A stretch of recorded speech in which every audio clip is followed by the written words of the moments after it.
Bienvenue sur La Familia, un podcast créé pour briser ensemble des tabous sur des sujets quotidiens pour décomplexer, se sentir libre et éveillé. Je suis Marion. Pour ce nouvel épisode de podcast, je suis très heureuse de recevoir Marie Ruffier, qui est connue sous Instagram sous le pseudonyme Ergomums. C'est sur ce compte que Marie partage tous ses conseils en pédiatrie et en ergothérapie. Marie est ergothérapeute spécialisée dans l'accompagnement du repas de bébé et des jeunes enfants.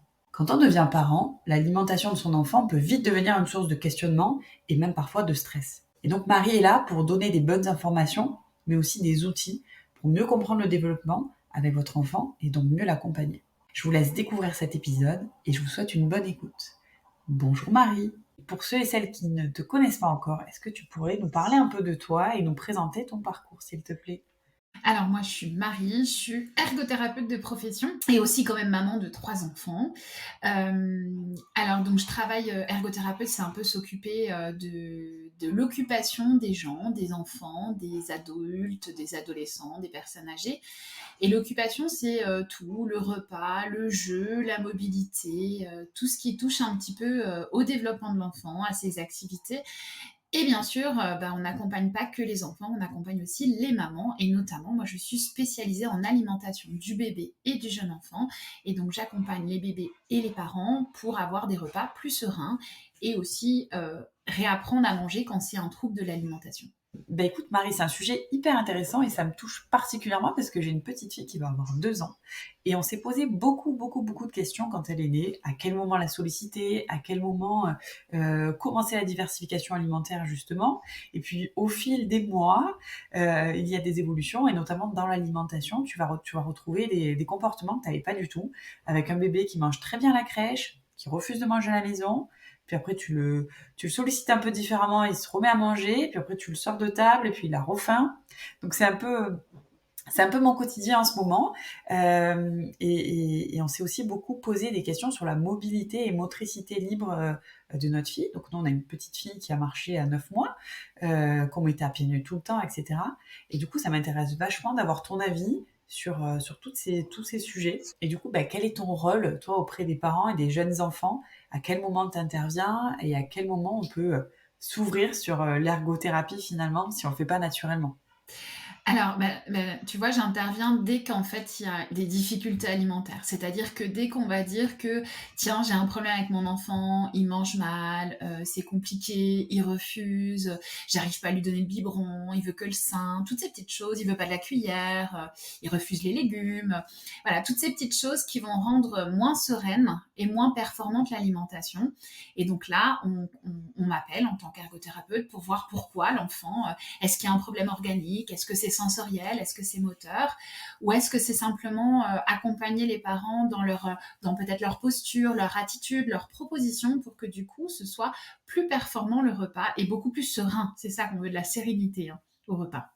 C'est clair, c'est clair. Pour avoir une petite fille qui a souffert de reflux pendant 13 mois, qui refusait le biberon et qui voulait rester au sein, malgré des douleurs, c'est vrai que t'es pas vraiment serein, surtout quand c'est un premier bébé. Et alors du coup, comment t'interviens par exemple dans ce genre de situation? Alors déjà, je recueille la demande parentale, c'est-à-dire que qu'est-ce qui se passe, comment je peux vous aider, qu'est-ce qui vous dérange dans votre alimentation. Parce que c'est pas moi qui va leur imposer en fait ce qui doit changer, c'est eux surtout ce qu'ils veulent changer en fait à la base. Donc après avoir posé un petit peu cette question, je vais pouvoir regarder l'enfant, voir comment il mange, qu'est-ce qui se passe quand on lui propose une cuillère, un biberon, quand on le met au sein, quel est son comportement. Et puis, on va regarder justement ces phases de développement, de motricité globale, parce que on sait peut-être pas, mais moi souvent je dis, dis-moi comment le bébé bouge, je te dirai comment il mange, parce qu'en fait c'est la posture qui va permettre au bébé de bien Mmh. manger. Il faut être bien installé pour bien manger, et dès le début. Donc je vais mettre l'enfant au tapis, voir est-ce qu'il bouge, est-ce qu'il se retourne, est-ce qu'il utilise ses mains, est-ce qu'il met à sa bouche ses mains, pour voir un petit peu tout ce développement sensorimoteur, comment il s'est mis en place. Est-ce qu'il est trop sensible? Est-ce qu'il n'est pas assez sensible? Donc trop sensible, est-ce que je surréagis dès que maman elle essaye de m'approcher la cuillère dans la bouche? Ou pas assez sensible, est-ce que je ne perçois pas ce qui se passe dans ma bouche?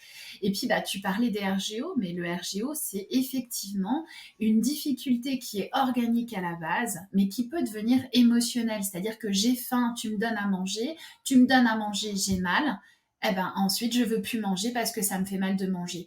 Donc, on a beau des fois traiter la cause en donnant des médicaments, en faisant que ce soit moins douloureux, eh ben, le bébé, son émotion, elle est négative sur l'alimentation. Et ça, c'est une grosse partie de l'accompagnement parce qu'on veut justement que l'enfant, il garde des émotions positives et des expériences positives, que ce soit sur l'alimentation ou tous les autres champs de développement de l'enfant, la motricité, le jeu, etc. Et alors du coup, là on parle beaucoup de prise, enfin on a beaucoup parlé de RGO, de prise de lait, de prise au sein.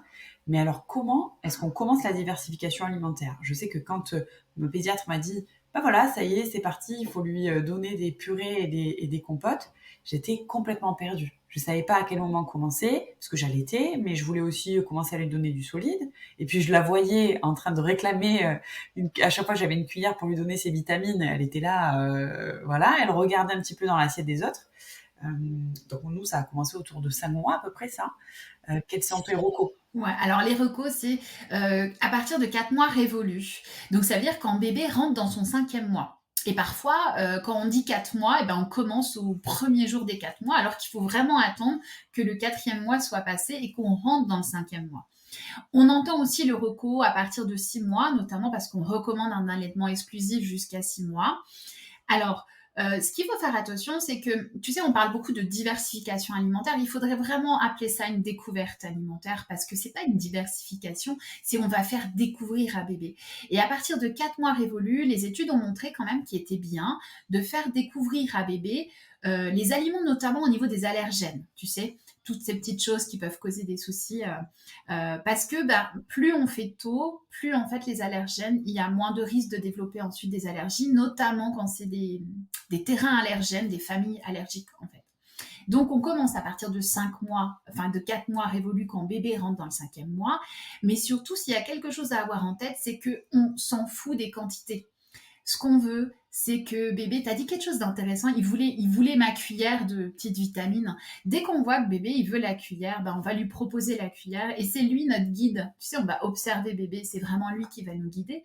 Et pas se donner, faut qu'il prenne son petit pot, c'est 80 milli, c'est 80 grammes, tu sais, de purée. Le maître mot, c'est le plaisir. Que bébé, il prenne du plaisir et que vous, en tant que parent, vous preniez du plaisir aussi. Et alors du coup, si j'ai un bébé qui a 3 mois, veut manger ou regarde ma cuillère, est-ce qu'on peut commencer plus tôt? Écoute, tu peux mettre quelques gouttes, c'est-à-dire que il faut dissocier le fait de faire goûter un bébé, c'est-à-dire que tu vas trempouiller, tu vois, le bout de ta cuillère dans de la compote et lui coller un pot de 120 grammes de compote. C'est pas la même chose, parce qu'effectivement, à 3 mois, le système digestif, il est pas très mature. Donc, on va pas lui en mettre... Mais si, par exemple, il regarde ta cuillère et puis, admettons, il veut l'explorer, ta cuillère, ça c'est déjà génial. Explorer une cuillère vide, tu vois, c'est déjà faire un pas vers la diversification, parce que souvent, tu sais, la cuillère, on la sort le jour J, quoi. On donne le petit pot, on sort la cuillère, puis le bébé, il voit l'outil, puis il se dit, c'est quoi ce truc-là, quoi? Enfin, j'ai jamais vu. Et en même temps, il faudrait lui présenter avant, tu vois, une présentation en bonne et due forme avant d'y mettre de la texture, du goût. Donc, n'hésitez pas à sortir les cuillères avant. Si bébé, vous voyez qu'il est hyper intéressé par votre cuillère, déjà, explorer la cuillère vide, c'est déjà top. Super, parce qu'en fait, ce que tu dis au début, il faut pas regarder les quantités, etc. Ma pédiatre m'avait dit que dans la première année de vie, de toute façon, le bébé ne se nourrit pas forcément de ce qu'on lui donne à manger, mais du lait. Et donc, enfin, si c'est vrai, en tout cas, si je l'ai bien compris, ce que tu dis aussi sur la découverte alimentaire, c'est comment créer du plaisir. Alors moi, j'ai le souvenir sur ma fille que chaque fois qu'on lui faisait découvrir un nouveau goût, donc tous les jours on changeait la texture enfin plutôt le goût de ce qu'on lui donnait, et c'était genre l'extase culinaire. Mais on n'avait effectivement pas l'impression de la nourrir parce qu'elle allait prendre 5 cuillères et après elle finissait son lait. Mais tu as dit quelque chose de très important et ta pédiatre a absolument raison, c'est que le lait reste l'aliment principal jusqu'à 1 an. Pas l'aliment exclusif, mais l'aliment principal. Ça veut dire qu'en fait, c'est lui qui va venir nourrir notre bébé tous les jours.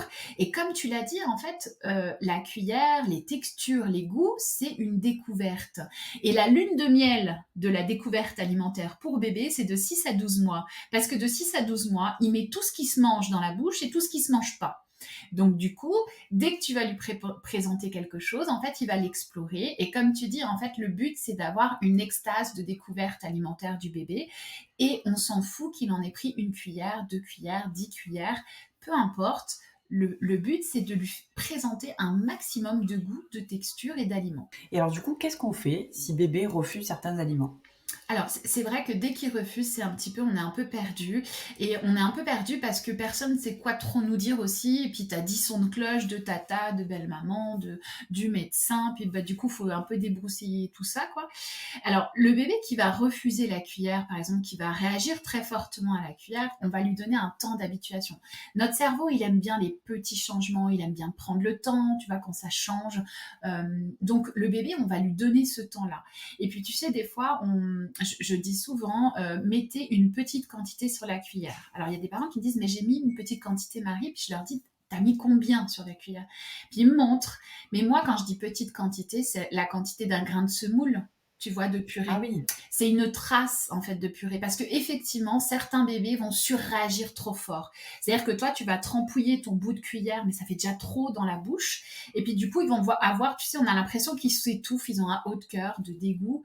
Et ben, quand on voit ça, quand on observe ça sur le bébé, il faut vraiment faire une trace et laisser le bébé 3, 4 jours s'habituer en fait à cette nouvelle texture, à ce nouveau goût.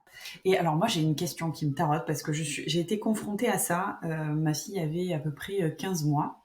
Et en fait, elle a pris une céréale sur la table et elle a mangé et elle a fait une fausse route.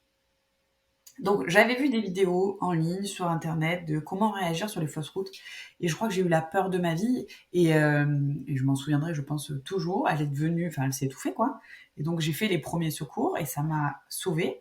Et en fait, je vois beaucoup aussi dans mon entourage des parents quand bébé commence à manger des petits morceaux, etc., qui ont cette peur que j'avais pas moi personnellement parce que ma fille mangeait pas forcément des morceaux ou elle mâchait.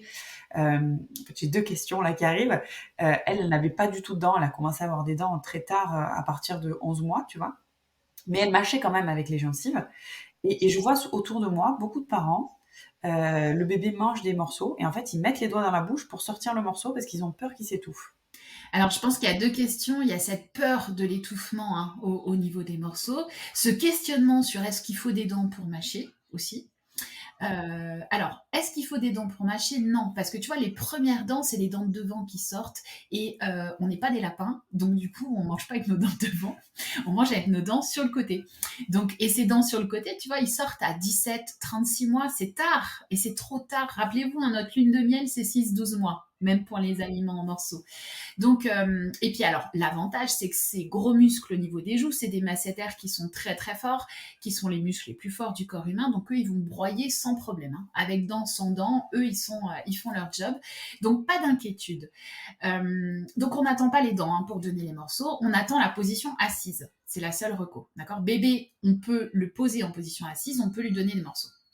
Quant à cette peur de l'étouffement, elle est légitime, d'accord?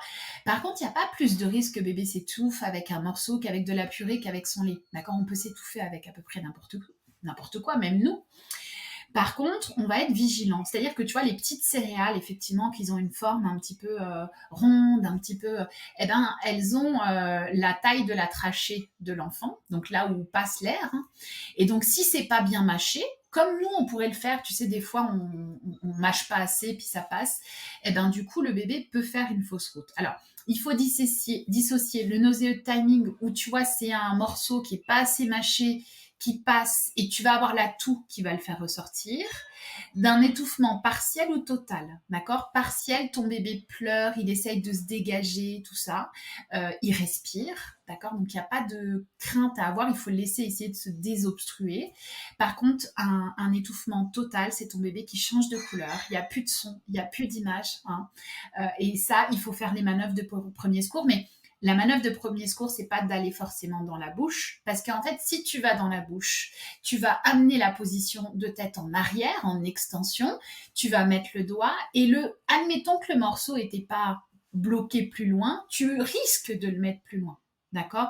Donc c'est vrai que, tu vois, je dirais que tous les êtres humains adultes devraient connaître les gestes de premier secours. Et en tant que parent, on devrait être formé à ces gestes de premier secours, mais ça peut arriver à n'importe qui. Hein. Ah mais c'est clair et même quand tu es vigilant, tu vois? Nous on faisait hyper attention et elle a trouvé une céréale par terre ou je sur la table, on ne sait pas au final et en fait, elle était vraiment dans une détresse. C'est-à-dire qu'elle a arrêté de elle a même pas pleuré et elle a changé de couleur et elle s'est crispée, tu vois? Elle s'est crispée et en fait, heureusement que j'avais regardé une vidéo de premiers secours. Après tu fais comme tu peux, de toute façon, tu es tellement, dans un état de qu'est-ce qui se passe, quoi? Et en fait, il faut réagir. Enfin, j'ai eu la sensation qu'il fallait réagir très vite.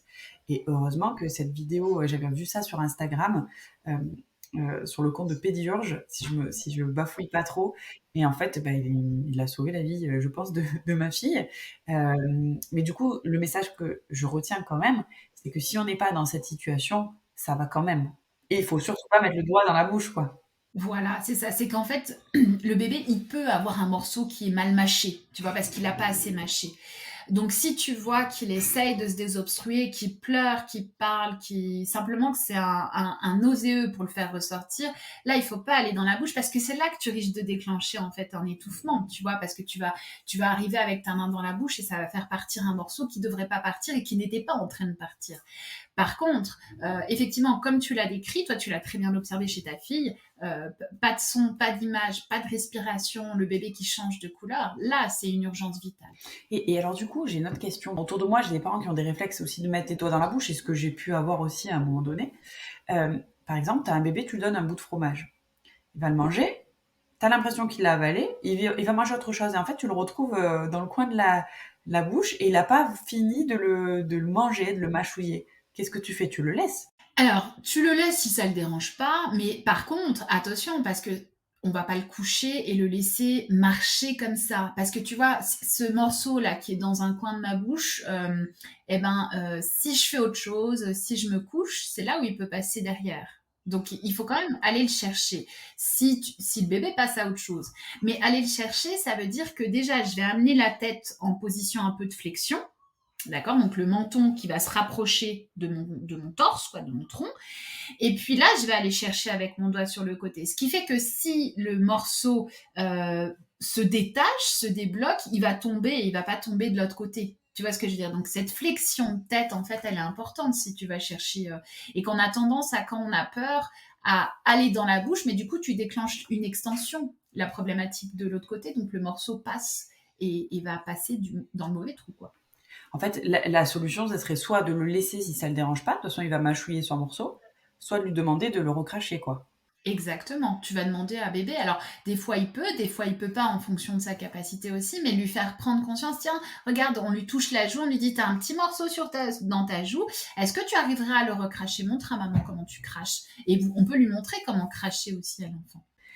En fait, c'est un super conseil que tu donnes et je réalise qu'en fait, t'as la solution devant toi, mais parfois, on n'a pas l'impression, je trouve, moi, en tant que parent, que ton enfant va comprendre ce que tu lui dis. Et en fait, avec le recul, tu te dis, bah, à partir de 6 mois, il commence à vraiment, même avant peut-être, à bien comprendre ce que tu lui dis. Et à bien, tu vois, surtout quand tu signes, en fait, et quand tu lui associes le Oui, ouais, toucher. ouais. Et tu lui montres, tu vois, tu peux lui montrer. Moi, je sais que avec les petits, tu peux travailler l'alimentation, le fait de mâcher, le fait de sortir la langue. En fait, ils le font en miroir. Et tu sais que le bébé qui vient de naître, il fait déjà du miroir. Quand tu lui tires la langue, il veut te répondre en tirant la langue. Donc, le bébé, c'est un expert. Il a des milliers de compétences et on peut lui faire comprendre et faire plein de choses. Super. Et alors, j'ai une autre question pour toi. Qu'est-ce que tu penses de la DME? Alors la DME, c'est la diversification menée par l'enfant. Alors je suis formée aussi en DME puisque j'ai plein de formations après diverses pour compléter ma formation initiale d'ergo. Alors c'est une très bonne méthode, mais je ne vais pas dire que c'est la meilleure méthode. Pourquoi? Parce que en fait chaque enfant a son chemin et tu vois il y a autant de chemins de diversification d'enfants que d'enfants. Donc moi c'est vrai que sur mon compte ou dans mon livre, je vais prôner en fait l'observation de l'enfant. Donc, parce que par exemple, il y a des parents qui vont me dire, moi, je veux faire la DME, et puis bébé, en fait, c'est pas son chemin, lui. Il veut passer par la purée, puis après, il ira au morceau, par exemple. Et puis d'autres parents qui vont me dire, j'ai commencé la purée, mais alors, il s'en fout complètement, il veut manger les morceaux qu'on a dans notre assiette. Donc, ce bébé montre que lui, il veut faire la DME, même si toi, t'avais pas envie de la faire du tout. Donc, je pense que le plus important, c'est d'observer son bébé. La DME, c'est très, très bien pour la motricité, pour le goût, la texture, les aliments. Mais c'est très très bien si tu écoutes et tu observes ton enfant. C'est-à-dire que la DME, c'est aussi de la purée. La DME, si bébé est fatigué, c'est aussi l'aider et lui donner à manger. La DME, si bébé veut pas prendre le morceau lui-même, c'est lui mettre devant la bouche et lui laisser explorer. Tu vois, enfin, il n'y a pas de... Moi, en fait, là où je suis réticente sur la DME, c'est que, attention, il n'y a pas de limite. C'est-à-dire que la seule limite, c'est l'observation de votre bébé. Mais vous ne pouvez pas refuser de l'aide à votre bébé, même en DME, parce que vous avez lu que non, à un bébé en DME, on ne lui donne pas à manger. S'il est fatigué, s'il a besoin, bien sûr qu'on lui donne notre aide. Donc c'est une très bonne méthode, mais faites-en votre méthode aussi, adaptée à votre bébé. Ce que je comprends et ce que je retiens de nos échanges, et tu me diras si peut-être que je me trompe, mais en tout cas c'est un message assez positif, c'est que effectivement on va trouver énormément d'infos, on va nous donner des infos, la tante, la maman, la belle-mère, la cousine, la sœur, etc., la pédiatre aussi. On va lire aussi beaucoup de choses. En fait, ce que je retiens aussi de ton message, c'est qu'il faut quand même, en tant que parent, se faire confiance. On a des bons réflexes de façon générale et surtout faire confiance à son bébé. Mais complètement, enfin, Parce que comme tu dis, il faut être dans l'observation et en fait, c'est lui qui va décider. Et donc peut-être il faut un peu lâcher prise par rapport à toutes ces problématiques-là. mais tu sais, c'est un peu de la faute, je pense, peut-être de nous, les professionnels de santé aussi, où on n'a pas replacé le parent au centre. C'est-à-dire que bébé, c'est un expert sensoriel dès qu'il naît. Et le seul expert de son bébé, c'est le parent. C'est-à-dire que toi, en tant que professionnel, tu le vois comme ça 1 heure ou une demi-heure ou 15 minutes, tu vois. Donc, il faut t'appuyer sur l'expertise des parents et, tu vois, à leur dire comment faire, donner une cuillère, faites ci, faites ça, ne faites pas ci, ne faites pas ça. On est en train de leur donner un guide où il faut cocher les... Alors que eux-mêmes, ils peuvent le faire, ils peuvent écrire leur guide. Simplement, il faut leur dire comment marche l'enfant, tu vois, comment ça se développe au niveau de l'alimentation, au niveau de la motricité, et leur dire, bah, si vous observez ça, vous pouvez faire ça. Si vous observez ça, faites plutôt ça, ou essayez plutôt ça. Et puis, enfin, moi, c'est vraiment vous les experts, et j'aime pas dire ce que vous devez faire, mais plutôt vous apprendre à répondre aux observations de votre enfant. Super. Là, c'est un super conseil que tu viens de donner. Et est-ce que tu aurais un autre conseil à donner à toutes les mamans qui nous écoutent aujourd'hui? Alors déjà d'observer, enfin les bébés, ils nous disent tellement de choses dès le début. Tu vois, il va nous montrer s'ils veulent ci, s'ils veulent ça, s'ils veulent pas ça. De se faire confiance, de savoir dire, tu vois, ben non, je vois que ça correspond pas à mon bébé, donc je vais pas le faire. D'oser. Aller taper à plusieurs portes, à d'autres portes, jusqu'à temps qu'il y ait une porte qui convienne, hein. Moi, je peux convenir à un parent et puis pas convenir à un autre. C'est comme ça. C'est le feeling aussi qui va passer. Et de pas d'un peu de pas aller quand on vous dit faut pas faire ci, interdiction de faire ça, tu vois, ne, ne pas aller là-dedans parce que ça nous met dans un état de stress qui est important, et l'idée c'est vraiment d'être serein au niveau de l'alimentation. Donc allez chercher des choses qui vous donnent de la sérénité au niveau de l'alimentation. Et si vous n'êtes pas sereine, allez chercher chez des personnes qui vont apporter des réponses, des professionnels de santé qui vous apporteront des réponses sur la diversification alimentaire. Super. Bah écoute, merci Marie pour tous tes conseils. Je pense qu'on a fait un bon tour, enfin un tour assez large sur l'alimentation. Si vous voulez en savoir plus ou si le sujet vous passionne, vous intéresse, comme ça peut être le cas quand on devient parent pour la première fois ou même pour la deuxième fois, n'hésitez pas à suivre Marie sur Instagram, sur son compte Ergomums, ou à prendre rendez-vous directement sur son site. Et Marie vient de sortir un super livre qu'on peut acheter. Du coup, à quel endroit, dis-nous Marie? Ben écoute, Amazon, la Fnac, Cultura, les petites librairies, un peu partout. Super. Et du coup, si vous avez la moindre question, la moindre remarque, vous pouvez aussi poser des questions sur les réseaux sociaux d'Elia. Donc c'est elia.lingerie sur Instagram. N'hésitez pas aussi à les poser sur notre site internet et nous serons très heureuses de pouvoir échanger avec vous. Mais écoute, merci Marie, merci à vous de nous avoir écoutés. Et maintenant, vous avez toutes les cartes en main pour écrire vos propres règles du jeu. À bientôt Marie. À bientôt, merci.